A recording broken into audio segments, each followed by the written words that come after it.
Shalom,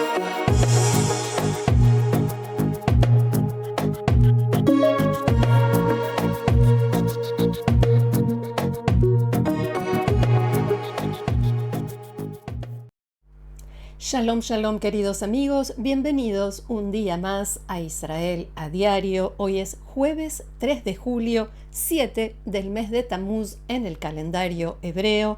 Llevamos 636 días de guerra, 50 rehenes todavía están allí en la Franja de Gaza. ¿Qué temas nos ocupan hoy? Arabia Saudita entra en escena en las negociaciones por el fin de la guerra en Gaza y bastante más. La semana próxima se podría anunciar el cese de fuego y liberación de rehenes, e Israel Hayom, el diario Israel Hayom, dice que también se anunciará la cuarta reunión, la próxima reunión entre Trump y Netanyahu, esta vez en el marco de una visita presidencial a Jerusalén. ¿Cuándo? Este otoño. Los iraníes intentaron hackear el sistema de alertas a la población civil y sirenas durante la guerra, entre otros ciberataques y varios temas más, así que vamos a comenzar ya mismo con el diario Ma'ariv, que abre su edición de hoy con una imagen de soldados israelíes y el titular Israel y Hamás acercándose a un cese de fuego temporal. La bajada dice: en Jerusalén confirmaron la declaración de Trump que, como recordarán, dijo que Israel aceptó la propuesta de Steve Witkoff para liberar rehenes. Hamás anunció que están estudiando la propuesta y que están interesados en que termine la guerra, dicho esto entre comillas. Debido a las amenazas, dice el diario, de Itamar Ben-Gvir y Bezalel Smotrich, los ministros del ala de extrema derecha del gobierno, de retirarse, la oposición garantizó una red de seguridad, o sea, que en el caso de que lo que esté en juego sea un acuerdo de fin de la guerra y sobre todo de liberación de los rehenes, la oposición le dará al gobierno el respaldo que necesita para que no caiga y sí se pueda votar para liberar a los rehenes y terminar la confrontación armada con Hamás. Vamos a compartir este artículo del diario Israel Hayom de hoy, que dice que ahora parece realmente abrirse una oportunidad para un cese de fuego en la Franja de Gaza, y en unos minutos vamos a hablar de esto en detalle, y que las posibilidades de que este alto el fuego ponga fin a toda la guerra aumentaron considerablemente gracias a un cambio fundamental sucedido en las últimas semanas, y es el cambio en la postura de Arabia Saudita. Sí, Arabia Saudita con respecto a lo que sucede en la región en general y en particular a Israel. Según fuentes árabes y estadounidenses que cita este diario, el reino saudita va a participar activamente en las negociaciones para el fin de la guerra. También participará en la reconstrucción de la Franja de Gaza junto con otros países del Golfo y trabajará para que el acuerdo de fin de la guerra entre Israel y Hamás sea la base, la plataforma para acuerdos futuros, para otros pactos, por ejemplo, más amplios sobre el futuro de Judea y Samaria, el conflicto israelí-palestino en general y el mega acuerdo de Trump, así lo dice el diario, o sea, la ampliación de los acuerdos de Abraham a más países que se sumen, países musulmanes y árabes en general, que se sumen a normalizar relaciones con Israel, especialmente Arabia Saudita.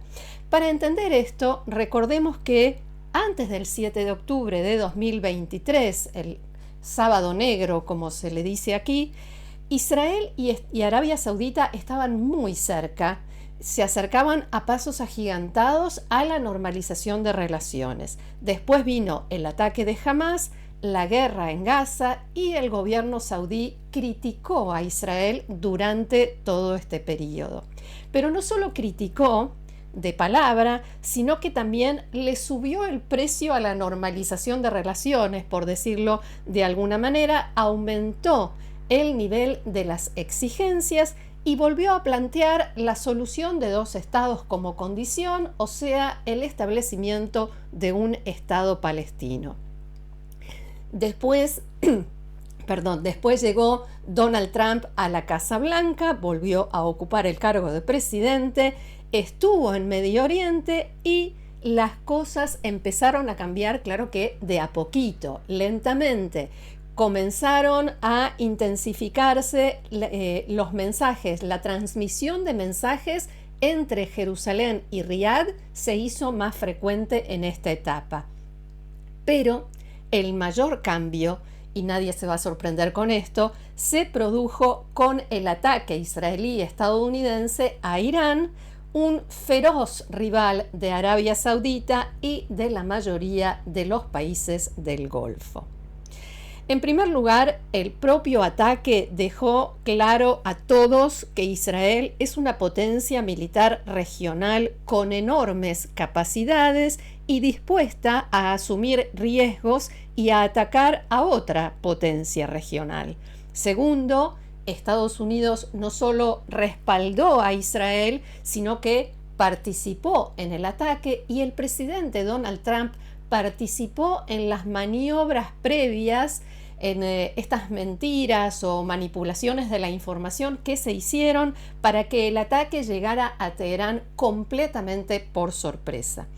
El camino a Washington vuelve a pasar por Jerusalén y esto es un arma estratégica para Israel, la capacidad que tiene para influir en la mayor potencia mundial. Pero esa influencia es mutua, no va hacia un solo lado, sino que es bidireccional. En Arabia Saudita y en toda la región vieron lo que sucedió con los aviones de combate israelíes que se dirigían a Irán para atacar después de que Irán violó el cese del fuego que apenas había comenzado. Trump dio la orden y no solo dio la orden, lo hizo públicamente, se lo hizo saber al mundo entero y los pilotos israelíes volvieron a casa. En otras palabras, la capacidad de Trump para influir en Netanyahu no es menos importante. Israel Hayom destaca, y con razón a mi entender, que en su momento ese diario informó que Arabia Saudita participó en la guerra contra Irán del lado de Israel y Estados Unidos, o sea, hace un par de semanas. ¿Cómo participó? En el derribo de drones israelíes, algunos de los cuales podrían haber completado su camino hacia Israel si no hubiesen sido neutralizados, entre otros, por Arabia Saudita. ¿Y por qué digo entre otros?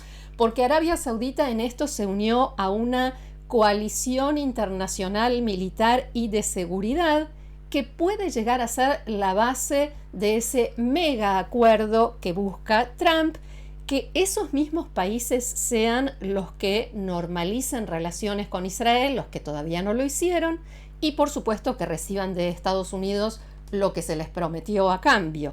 Pero para eso, primero y ante todo, habrá que ponerle punto final a la guerra en la Franja de Gaza y liberar a los rehenes, y de eso precisamente vamos a hablar ahora.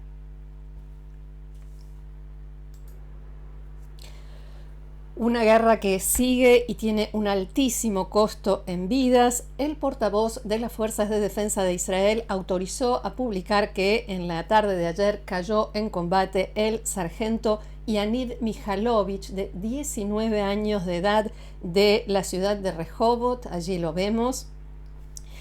Era combatiente del blindado del batallón número 82 y murió en Shujaiya, al norte de la Franja de Gaza, en un ataque de terroristas con lanzacohetes al tanque en el que él estaba.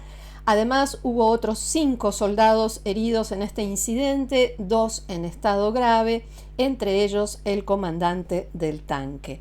Unas horas después, en otro incidente, un francotirador disparó contra soldados de la unidad Egoz e hirió gravemente a uno de ellos. El número de bajas del ejército israelí llega ahora a 881 soldados caídos desde el inicio de la guerra. Además, por segundo día consecutivo o noche, sonaron las sirenas en el sur de Israel por el lanzamiento de 2 misiles desde la Franja de Gaza y los 2 fueron interceptados con éxito.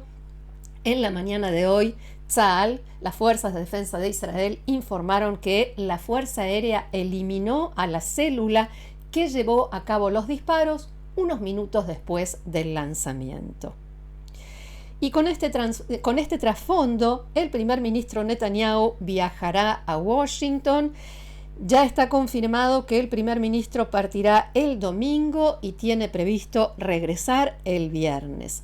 La propuesta que se baraja ahora es la de Steve Witkoff, el enviado de Donald Trump a la región, con algunas diferencias. Voy a tratar de simplificarlo. Hasta ahora se hablaba de la liberación de 10 rehenes con vida y la mitad de los fallecidos al principio del cese de fuego. La diferencia es que ahora la propuesta dice que los 10 rehenes con vida serían liberados en grupos, no todos juntos, en fechas diferentes.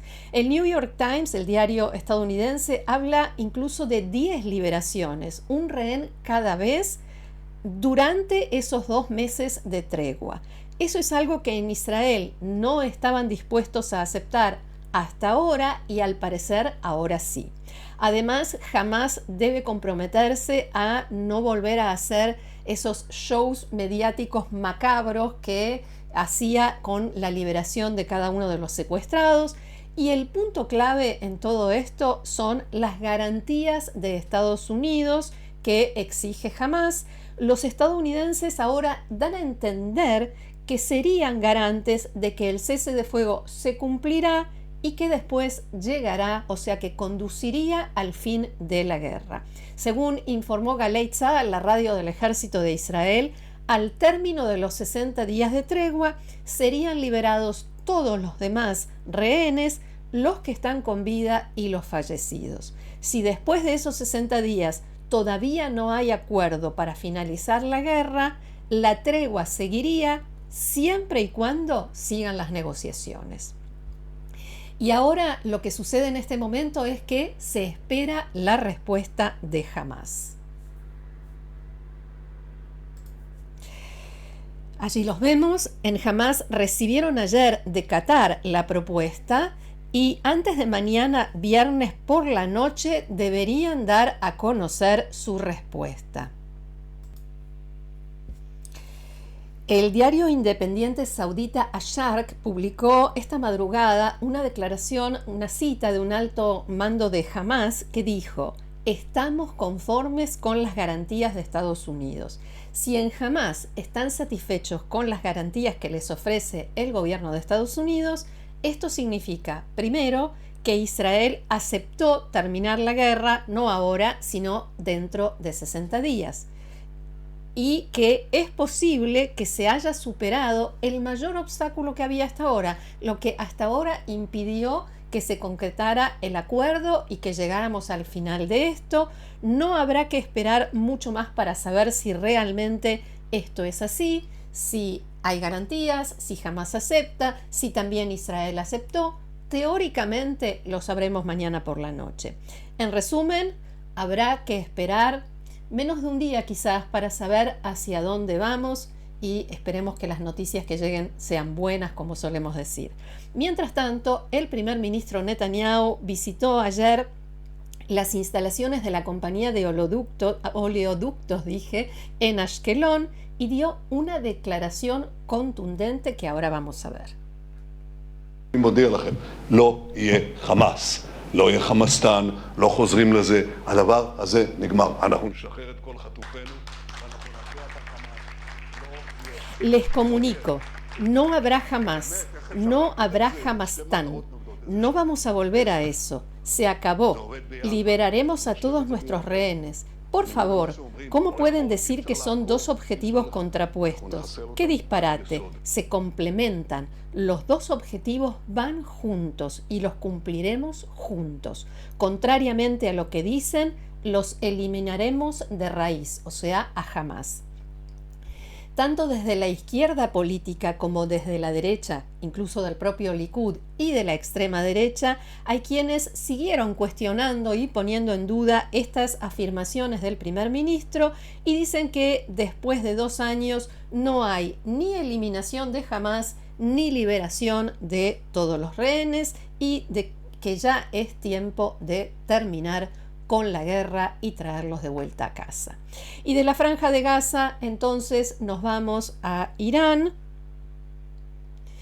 Lo que estamos viendo son imágenes satelitales de Fordow, de la instalación nuclear de Fordow, porque en Estados Unidos el portavoz del Pentágono, Sean Parnell, dijo que el plan nuclear del régimen de los ayatolás se retrasó solamente por 2 años como máximo después de los intensos bombardeos que destruyeron, en sus palabras, las instalaciones nucleares, que teóricamente es lo que estamos viendo allí, para quienes saben interpretar una imagen satelital.